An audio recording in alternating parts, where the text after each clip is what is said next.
আসসালামু আলাইকুম ভিউয়ার্স আজকে আমরা জানবো যে অনেকে ধান লাগানোর পর প্রথম কিস্তিতে সার দিয়ে দিয়েছেন। তো এই সার দেওয়ার পর সারগুলো গলে যাচ্ছে না, এই যে দেখতে পাচ্ছেন আপনারা জমিতে সারগুলো না গলার কারণ আছে। এই সারগুলো দেওয়ার পর আপনারা 1 থেকে 2 দিনের মধ্যে আপনার হাত দিয়ে একটু নেড়ে দেবেন, এতে করে সারগুলো আপনার দ্রুত গাছের শিকড়ে লাগবে এবং গাছের শিকড়ে লাগার পরেই আপনারা দেখতে পাবেন গাছগুলো দ্রুত কালো হয়ে আসবে এবং পাশাপাশি আপনারা যে গাছের যে কুশিগুলো আছে এই কুশিগুলা অধিক হারে বৃদ্ধি পাওয়া শুরু হয়ে যাবে। এই যে দেখেন এই গাছের কুশি কিন্তু বৃদ্ধি হওয়া শুরু হয়ে গেছে। তো এখন যদি আপনারা একটু জমিটা নেড়ে দেন, হাত দিয়ে নিড়ানি দিয়ে দেন, এতে করে আপনার জমির আগাছা মুক্ত করতে পারবেন। পাশাপাশি আপনার যে গাছের যে খাদ্যের চাহিদাটা এটা অতি দ্রুত পূরণ হয়ে আসবে।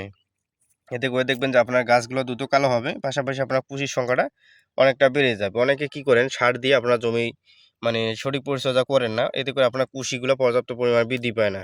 দেখবেন অনেকে সার বা খাদ্য আপনার জমির পর্যাপ্ত পরিমাণে খাদ্য দিয়েছেন, কিন্তু আপনার গাছের কুশির সংখ্যা বৃদ্ধি পাচ্ছে না ধান গাছের। তার কারণ হচ্ছে আপনার সঠিক পরিচর্যার অভাব।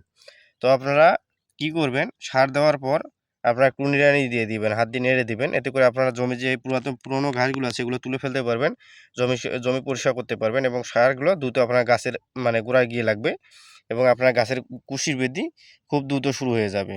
তো বন্ধুরা, আশা করি বুঝতে পারছেন। তো আজকে পর্যন্তই, সবাই ভালো থাকবেন। ভিডিওটি ভালো লাগলে অবশ্যই আমাদের চ্যানেলটি সাবস্ক্রাইব করে রাখবেন প্লিজ। আসসালামু আলাইকুম।